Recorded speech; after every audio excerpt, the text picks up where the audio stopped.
피해자가 성적 피해를 당했을 때 느끼는 부끄럽고 창피한 감정뿐만 아니라 분노나 공포, 무기력, 모욕감 등도 성적 수치심 의미에 포함될 수 있다는 취지의 판결입니다.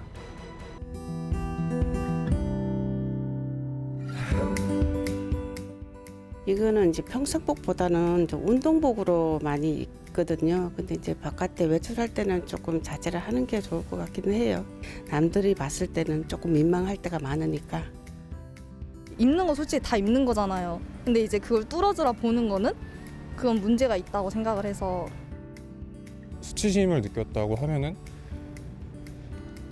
그분한테 가가지고 불만을 얘기하시는 것까지는 저는 이해가 되는 것 같아요. 입으라고 만든 옷이니까 뭐 입는 거는 자유라고 생각해요. 이거를 그냥 문화이자 패션으로 봐야지 어떤 성적인 신호로 보거나 그런 거 문제가 있죠. 그건 일종의 하나 패션이고 사회적 문화다. 마치 우리나라의 미니스커트의 역사가 그렇듯이 레깅스도 그런 과정을 거치고 있다.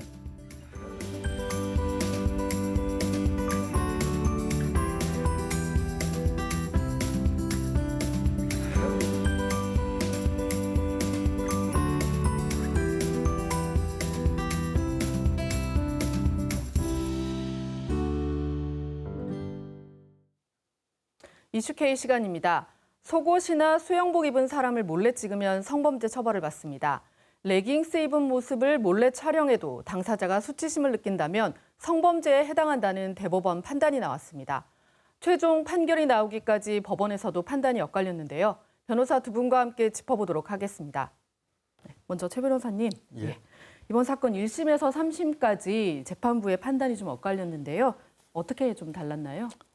먼저 이제 사실관계부터 한번 짚어보면은 버스에서 남성이 이제 레깅스 입은 여성, 그러니까 상의는 좀 펑퍼짐한 걸 입고 하의는 레깅스를 입었죠. 네. 이걸 한 8초 정도를 찍었어요. 이제 여성이 그걸 보고 문제 있다고 지적을 했던 거죠. 그 고소까지 한 건데 법조문을 보면 이제 모든 사진이 다 이렇게 다 처벌이 되는 게 아니라 이제 핵심적인 조항은 이제 성적 욕망이나 수치심이라는 게 핵심적인 욕망 그 조항이에요. 그래서 부분이에요.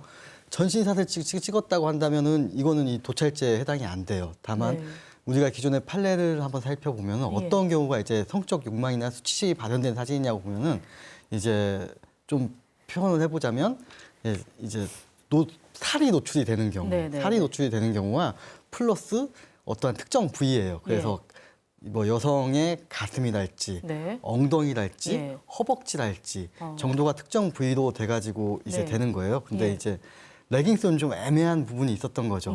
사실은 살이 안 보여요. 살이 안 보이고 특정 부위가 아니라 다리 전신샷이었을 거란 말이에요. 그럼 이 경우에는 기존에 이게 그 성적 욕망의 대상이 되는 부위에 해당이 되는지 또 살이 노출이 안 되니까 어떻게 봐야 되는지가 좀 논란이 됐던 거죠. 근데 이제 1심에서는 유죄도 받고 항소심에서는 이거 일상복인데 일상복인데 네가 그냥 일상복 입고 나갔으니까 거기에 찍은 것까지 이걸 어떻게 성적 욕망의 발현으로 봐야 되냐라고 했던 거고 대법원은 기존에 이제 했던 것들 좀 넓게 해석을 했던 거죠. 성적 이 수치심에는 단순히 이제 부끄러움만 해당이 되는 게 아니라 뭐 불쾌감, 뭐 이런 것까지 분노, 공포, 불쾌감도 해당이 되는 거다. 그렇게 봐서 좀 넓게 해석을 해서 봤던 게 이번 판결의 어떤 좀 정리라고 보여질 수 있을 것 같습니다. 박 변호사님 그 대법원 판결 잠깐 간단하게 말씀을 해주셨는데 좀 구체적으로 어떤 의미가 있을까요? 지금 이번에 대법원 판결 같은 경우에는 그러니까 저희 기존에 지금 성적인 자유라는 부분에 대해서 언급이 있었습니다. 지금 카메라 촬영 등 죄에 있어서도 성적 자유나 함부로 촬영을 당하지 않을 자유 침해 부분은 기존의 판례에서도 인정이 됐었는데 이 성적 자유의 내용을 좀 구체적으로 표현을 하셔서 이제 성적 대상화가 되지 않을 자유, 소극적으로 이제 그 부분을 구체적으로 언급을 했고 그래서 실제로 뭐 레깅스를 입고 있었냐, 벗고 있었냐, 노출이 돼 있었냐, 뭐 이런 부분에 이제 포커스가 맞춰진 게 아니고 예. 그게 옷을 입고 있든 레깅스를 입고 있든 어떤 형태이든지 간에 촬영 부위나 촬영 방법 등에 비추어 봤을 때 이게 성적 대상화가 될 수 있다고 볼 수 있는 촬영이면 처벌이 가능하다는 취지가 지금 명시가 되어 있고 그리고 그 부분에 대한 그러니까 보통 표현을 굉장히 불쾌하다, 화가 난다라는 표현도 성적 수치심에 포함이 되는 걸로 판단을 해서 실제로 죄형 법정주의 기준으로 보자면 굉장히 판단 범위가 넓어졌다라고 생각하시면 될 것 같습니다. 예.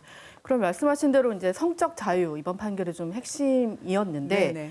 레깅스가 아니더라도 그러면 일상복을 입고 몰래 촬영을 당하고 또 수치심을 느꼈다면 이것 역시 그러면 처벌을 받을 수 있다는 얘기인가요? 그러니까 그 일상복의 기준이라는 게 말 그대로 이제 그 찍는 부위나 어떤 찍는 방법 같은 것, 이번 같은 경우에도 어떤 식으로 표현을 하셨냐면 촬영된 부위가 사실 엉덩이 부위 부분이었고 그리고 그 중심으로 이제 촬영이 이루어졌기 때문에 성적 대상화가 됐다고 볼 수 있다라고 판단을 했어요.